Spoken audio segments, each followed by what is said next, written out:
po yung pagbisita. So parang madilim. Oh, nahulog. Tapos terno pa. Nagkataong terno pa yata ito sa aking hairpan. Excuse me. Wait lang, lilipat ako ng esto.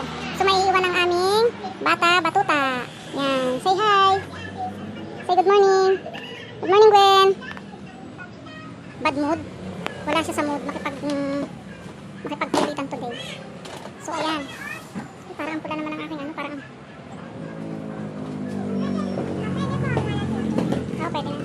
At ganun. Yan mo na yan. Konting ano lang. So ayun nga, mga kananay, kamusta kayo? Merry Christmas sa inyong lahat. So ako ay gagaor. Ika nga ng mga taga-Batangas ay gagaor. So ayun, parang hindi ba masagwa? Parang terno pa yata. So okay lang yan. Nagkataon lang. So yun.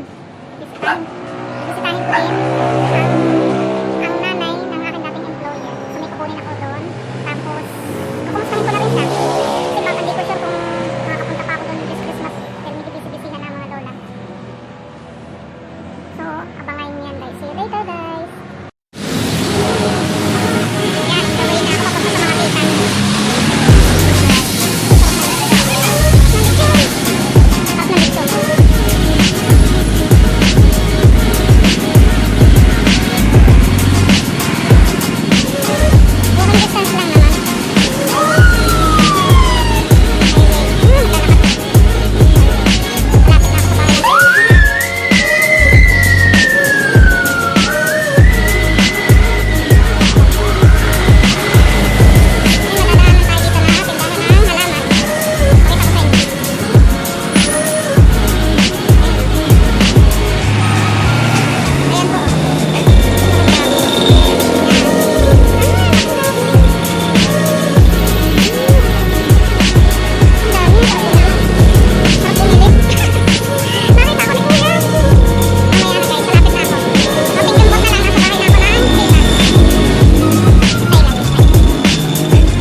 old. Parang i-ano ko siya mamaya tita. Para anak ikaw mo dyan, kapitan, piskal, nurse, anak ikaw mo, ay doktora. Nakasubscribe na sila sa akin. Subscribe nila ako lahat na. Kuya, subscribe niyo ako para Para tita, dagdag subscriber ko, dagdag views, lahat. Tapos sabihin ko, magkakakwarta ka din. Bakit hindi? Malaki sinasahod ng mga vlogger dyan, tita. Mas malaki sinasahod. Depende sa advertisement na... Kita ko na din sa kay Kuban. Sa umaga. Yung mga sinasabi ng pinagkilata ko. Sa bahay, tita, tinatawanan ako, kausap ko camera. Kasi tita, naghalaman ako, nabubuhayin ako ng halaman. Ay, ang dami kong halaman, tita, doon. Tita, pausap. Ang halaman mo ay? Bibili sa iyo. Ang bibili ka doon sa sulok, ay medyo mataas. Ala! Biga yung sinasabi nyo. Ayun, sa gubat lang natubo. Pag bumili ka dito, mahal. Huwag na kayong magkatib bumili. Mahal! Dini, marami. Mahal, tita, ha? Ang halaman. Sa mga, dini sa, itong nilakaran ko, yung dating maglilitsyon, may tindahan dyan ngayon ng halaman, ang dami. Hindi ka pwede lumabas. Kaya nga eh. Mapakita ka sa akin na isang, ang gari lang, hanggang doon nasa mataas ng, mataas sa taas, doon nasa medyo trato. Nagre-record ata ito. Pwede sila, sila Pangulo. Sabihin mo, kakaandikan ka na lang. Pangulo, bakit isa mo? Walang tita. Pag sinabing, basta, malalaman yung sagot maya-maya. Pupuntahan ka na dito. Hindi ka na nagdiretso.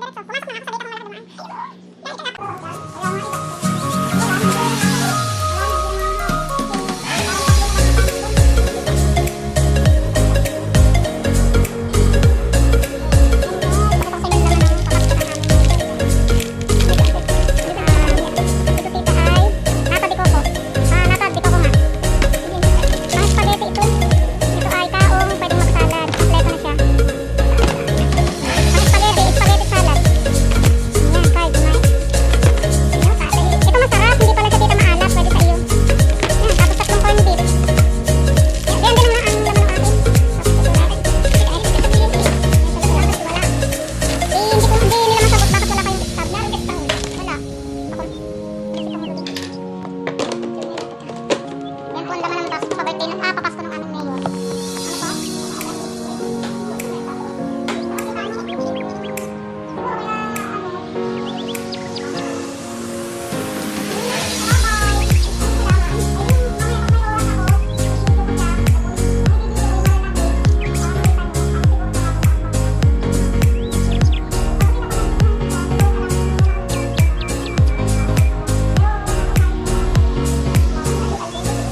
dumaan. Dahil ka na. Ubusan ay kahit ay ako nagpapabili ng akin.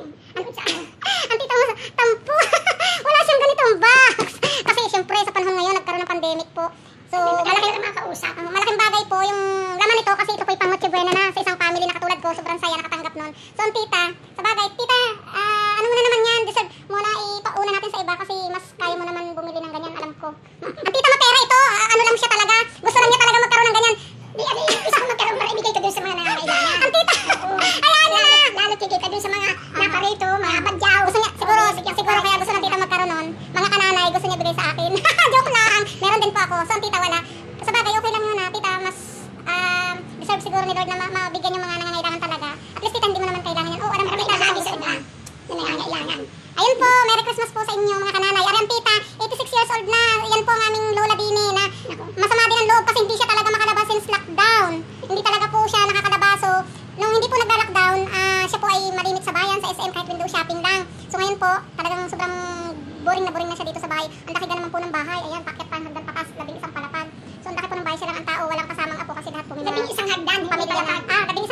Sorry. So, ano po, ako naman po, bihirang pumunta dito pagka may mga ipagagawa lang ang kuya. Yun, ang kuya po, na anak ng dula, yun pong aking amo na napakabait po mag-asawa. Tsaka ikaw mo, may anak ikaw sa Pinyag, yung anak mo. Yung anak ko po, ay basta po parang, ang tita po ay, hindi na po iba sa akin at hindi rin po ako iba sa kanila. Parang isang ano na po kami. Walking distance lang po ang aming bahay. So ayan po mga kananay, maraming salamat. Subscribe na po